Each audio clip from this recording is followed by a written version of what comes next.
ধান্যে পুষ্পে ভরা আমাদের বসুন্ধরা, তাহার মাঝে আছে দেশে সকল দেশে সেরা।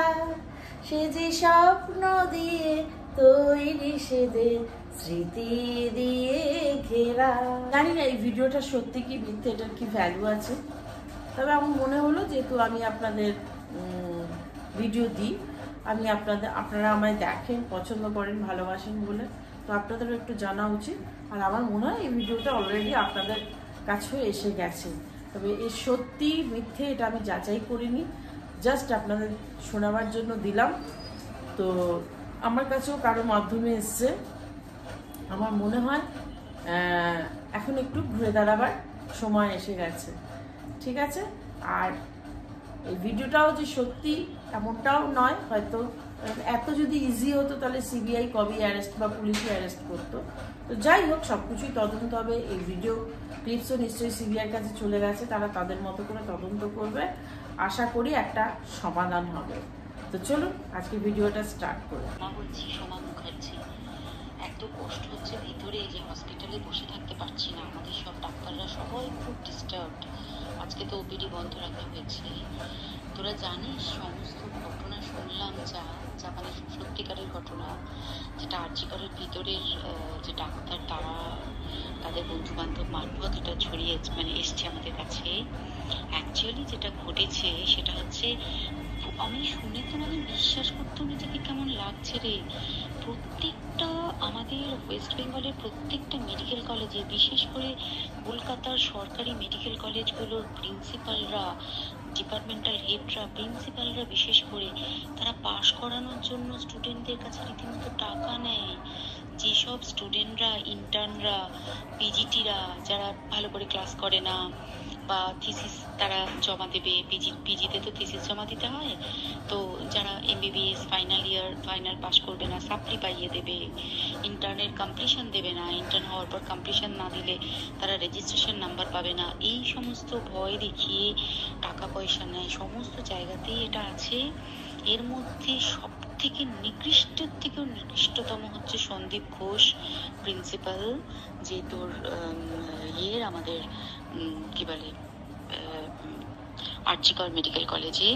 সেখানে ভাব যে ওনার একটা বিশাল নেক্সাস ছিল, যাতে উনি বেশ কিছু ইন্টার্ন, হাউস স্টাফ এদেরকে দিয়ে ওই নেক্সাসটা চালাতেন। তারা ওখানে একটা সেক্স র্যাকেট চালাতো, তারা একটা ড্রাগ র্যাকেট চালাতো। ড্রাগ র্যাকেট মানে ওই যে ওটাতে বলেছে না, ড্রাগ মানে শুধুই হেরোইন আর ব্রাউন সুগারের ড্রাগ খাওয়া বা মদ খাওয়া নয়। ড্রাগ মানে হচ্ছে যে কম দামি, কম টাকায় যে ওষুধ পাওয়া যায়, যে ওষুধ না জল ভগবান জানে, সেই ওষুধের মানে কোটি কোটি টাকায় যে টেন্ডার বেরোতো, সেই ওষুধ নিয়ে ওষুধ কোম্পানিগুলোর কাছ থেকে কোটি কোটি টাকা। ডাক্তার না জানোয়ার, জানি না আমি, জানোয়ার বললেও জানোয়ারদের অপমান করা হবে, মানে জানোয়ার সমাজে এরকম কাজ হয় না। তো ডাক্তার না কি আমি বলতে পারবো না। সেই ইন্টার্ন মেয়েটি আরেকটি ইন্টার্নের গার্লফ্রেন্ড, তো তার সাথে ওই পিজিটি মেয়েটি প্রচুর ঝগড়া হয়েছে। ঝগড়া হওয়ার পরে তারা তো হুমকি টুমকি দিয়ে চলে গেছে, দিয়ে তারা বলেছে তুমি ঘুমো। এবার ও তো জানে না, ভালো মনে শুতে এসেছে। তারপরে তারা গিয়ে মদটদ খেয়েছে, 7-8 জন মিলে চড়াও হয়েছে। এবং তোরা জানিস যে প্রথমে তার হাত দুটোকে দুপাশে দুজন ধরে রেখেছে, এবং সেই কাজে সেই মেয়েটিও সাহায্য করেছে, ইন্টার্ন মেয়েটি।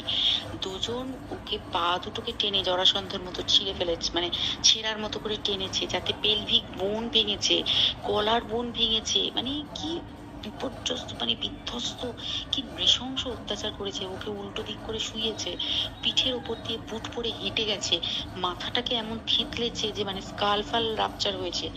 এই সমস্ত করা। বলছি সোমা মুখার্জি, একটা কষ্ট।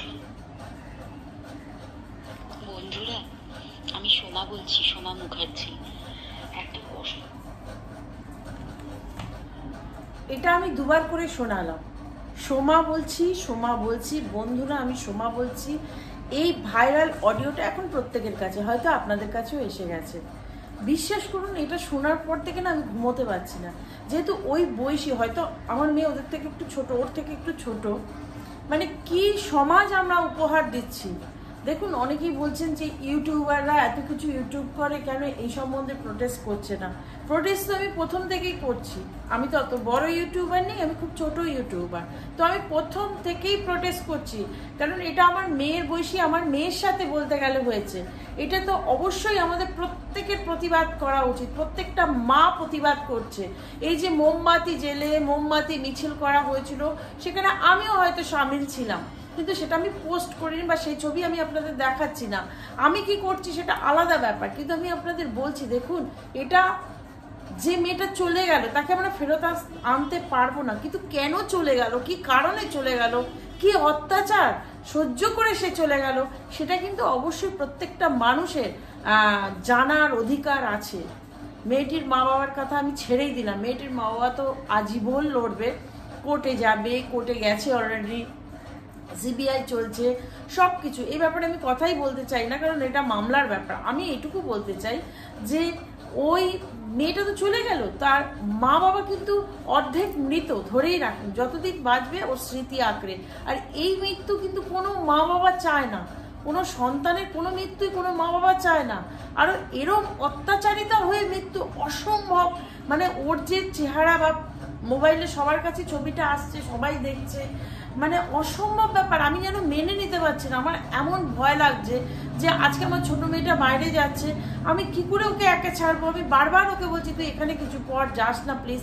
মানে আমার যেন একটা ভয় লাগছে, একটা আতঙ্ক ঢুকে গেছে।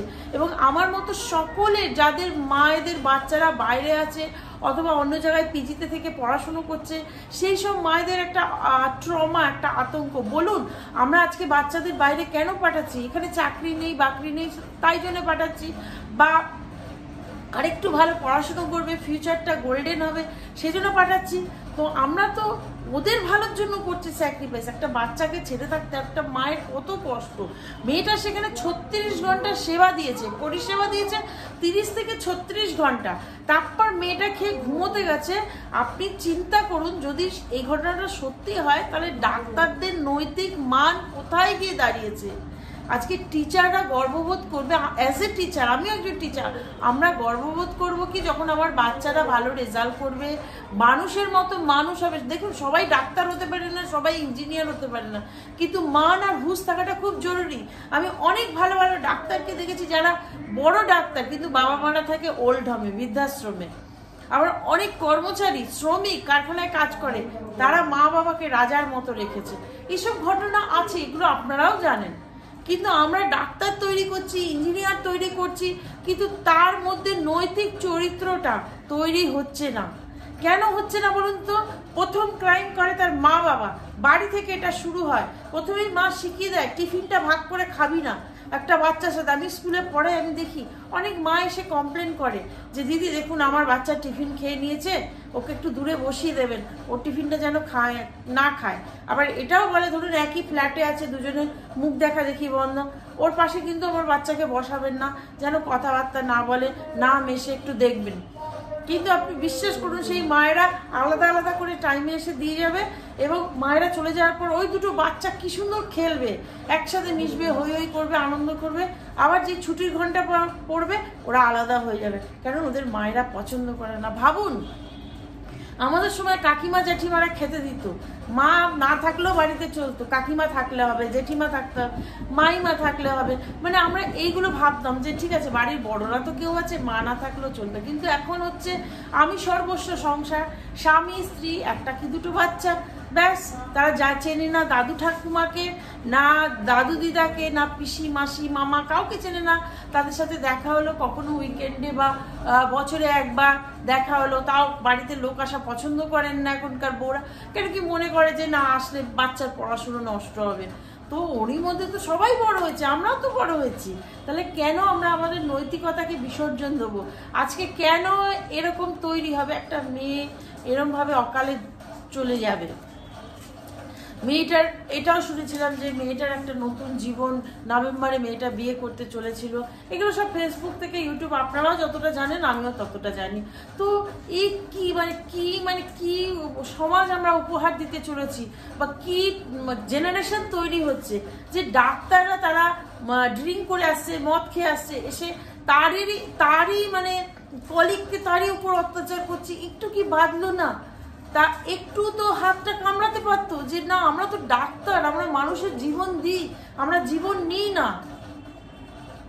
যাই হোক, এটা এখন সিবিআই আন্ডারে, কোর্টের আন্ডারে চলে গেছে, তো এইগুলো বিষয়ে আর কথা বলা কিছু না। কিন্তু আমি এখন এতটাই মনে আমি ডিপ্রেশনে ছিলাম যে আমারও তো ছোট ছোট দুটো মেয়ে আছে, তারাও একটা বাইরে অলরেডি সেটেল হচ্ছে, আরেকটাও বাইরে যাচ্ছে পড়তে।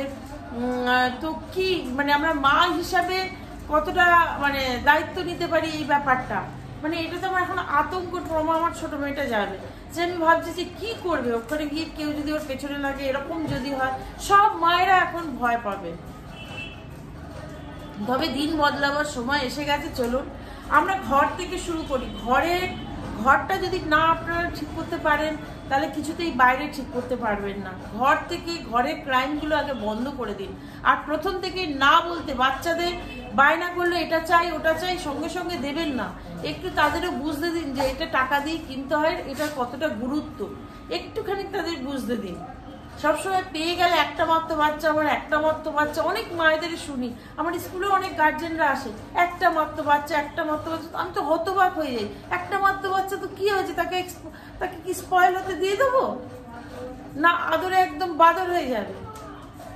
সেই বাচ্চাটাকেও দেবেন, অবশ্যই দেবেন, কেন দেবেন না? আপনার একটা মাত্র বাচ্চা, ঠিক আছে, তার দায় কিন্তু সমাজের না, আপনার চারটে বাচ্চাও হতে পারতো।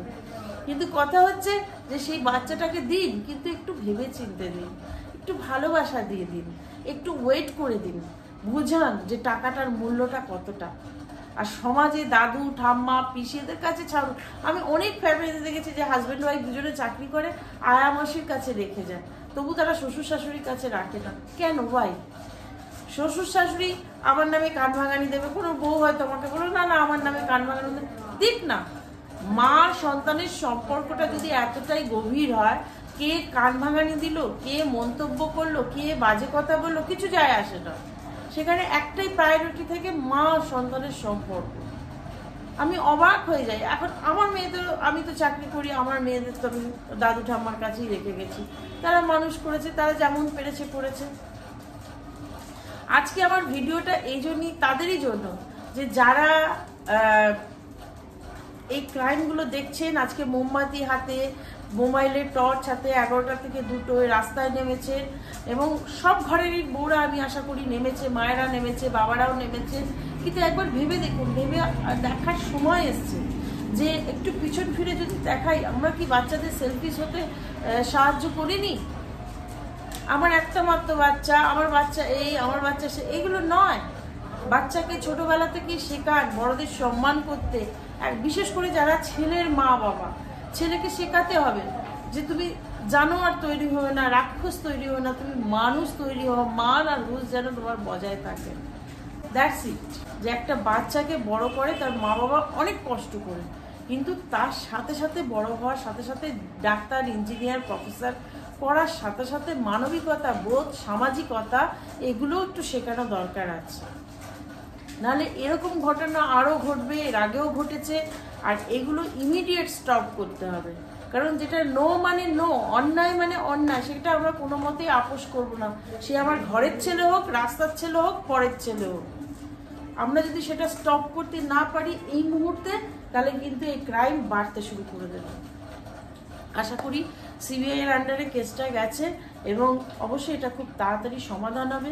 এই অডিও ভিজুয়াল আশা করি আপনাদের কাছেও আছে, আমার কাছেও এই ক্লিপটা এসছে। আমি তো হতবাক, মানে নিজেরই, যদি এটা সত্যি হয়, আমার মনে হয় না যে এটা সত্যি, যদি সত্যি হয় তাহলে আমি বলবো যে ইমিডিয়েট, এটা নিশ্চয়ই সিবিআই এর কাছেও গেছে এই অডিওটা, ওরা নিশ্চয়ই এটা আসল কি নকল দেখবে, কারণ এত যদি সিম্পল হতো তাহলে কবে এরা অ্যারেস্টেড হয়ে যেত।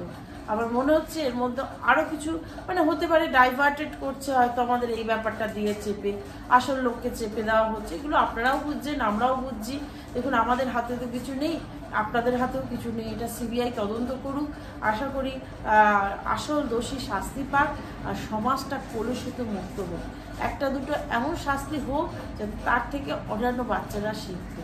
আর আমার মনে হয় স্কুলের টিচারদের একটা পাঠ রাখা উচিত সামাজিকতা বোধ বলতে, মানে দাদু ঠাম্মা পিসি, আগে ছোটবেলা আমরা পড়তাম যে আত্মীয় কাকে বলে, এদের একটু ইম্পর্টেন্ট আছে, সবার সাথে বড় হতে দিন।